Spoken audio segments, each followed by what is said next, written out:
Welcome back to Virtual Learning with me, Miss Kerr. Today for reading and writing, we are going to be talking about the setting, and we're also going to be reading a book. But first, before we get started on our book, I want you to read the content and language objectives with me. Okay, our content objective, I will identify the setting in a story. So now I want you to do the same thing with our language objective. I will write about my favorite setting with the sentence prompt. My favorite place to be is.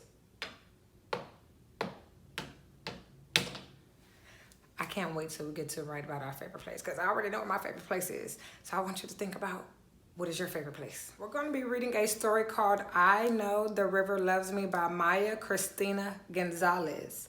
But before we get into reading our story, I want us to look at our anchor chart on setting. That way, as we read, we can think about what is the setting of the story.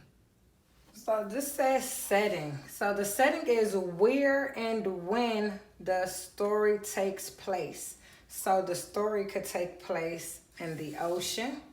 It could take place at your house. It can happen during the morning or night. It could happen at a castle. Wherever you want your setting to be, it can be there. I Know the River Loves Me by Maya Cristina Gonzalez. I Know the River Loves Me by Maya Cristina Gonzalez.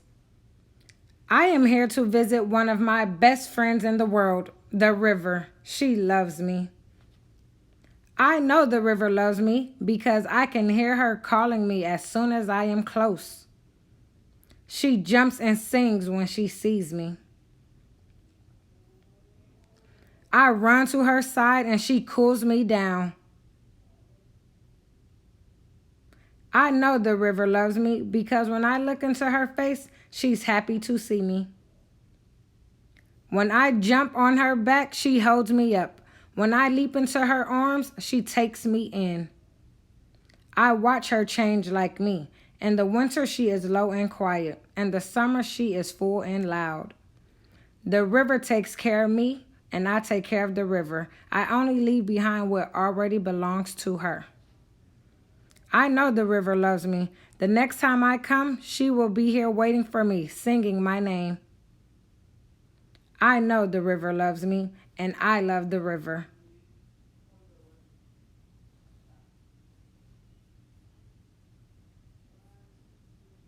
Now that we have read our story, I Know the River Loves Me, tell someone near you or around you, what was the setting in this story? Where and when did this story take place? That's right. The setting of this book is a beautiful river on a beautiful summer day. That's where and when the story takes place. Now that we all know what a setting is, we're going to talk about describing a setting. So when you describe the setting, you might visualize to help you. So remember, we can use picture and text clues to describe the setting. Sometimes we might make a picture of the setting in our minds to help us describe how it looks, sounds, smells, or feels.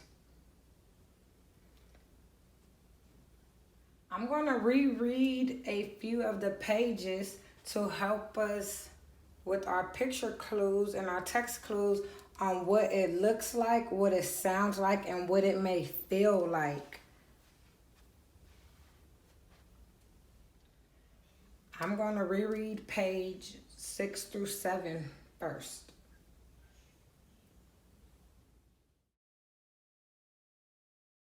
She jumps and sings when she sees me.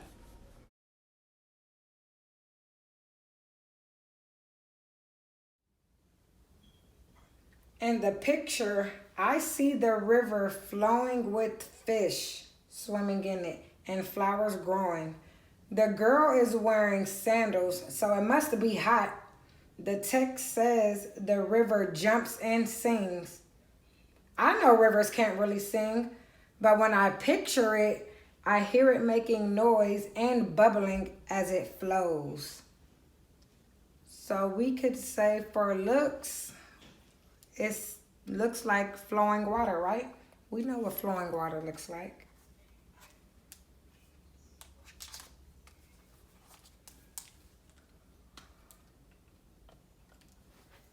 So I'm going to write flowing water.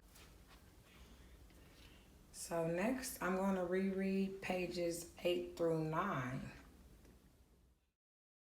I run to her side and she cools me down. What do you hear in the text or see in the pictures that can help you describe the setting?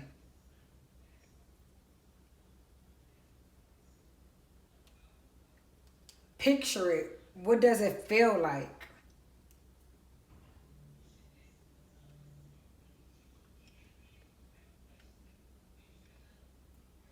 So if we're using our pictures or the text to help us describe the setting, it says, she cools me down. The girl looks calm, right? She's wearing clothes for hot weather. So now let's picture it. It feels refreshing, like being in cold water on a hot day. We know what a hot day is like because we live in Houston. So just think about how cold the water feels on a hot summer day.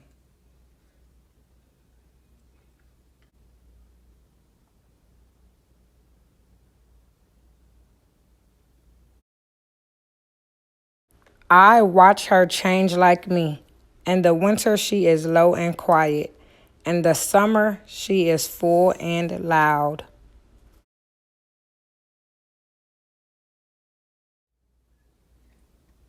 So what we hear in the text or see in the pictures is low and quiet and full and loud. So now I want you to think about this question. Is it winter or summer in the story? How can you tell? Let's look at what the girl is wearing. What season might you wear shorts in or a tank top? Good, the summertime.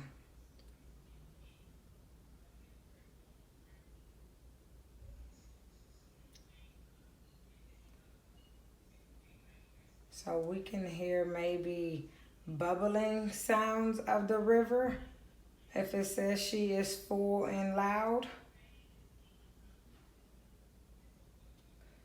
So let's write bubbling for sounds. So then on the bottom we could draw our river.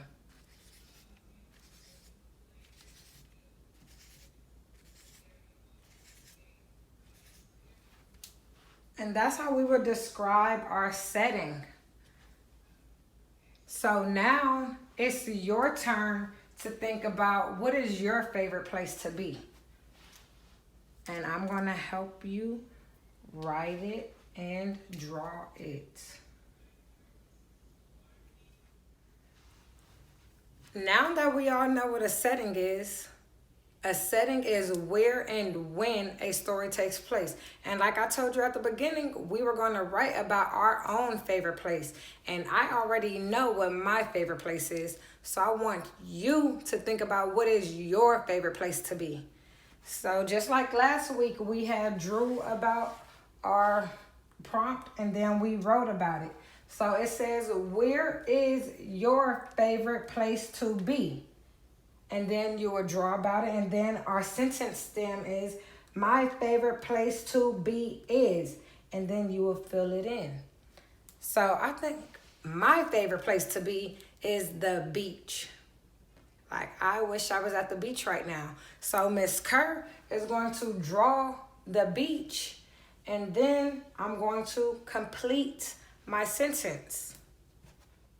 So Miss Kerr has drawn her beach because that is my favorite place to be. So now I'm going to complete my sentence. My favorite place to be is the beach. So I'm going to write the, and then make sure we leave a space for our next word, which would be beach. And make sure we are sounding our words out. We know beach starts with the B sound. So we know to put a B first.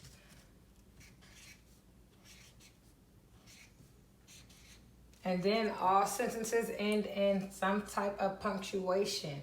And my sentence is just going to end in a period. And all sentences start with a capital letter. My favorite place to be is the beach. Now what you're going to do, you're going to draw your favorite place to be and you're going to write your own sentence. And I am expecting to see it on Schoology. Bye. See you next week.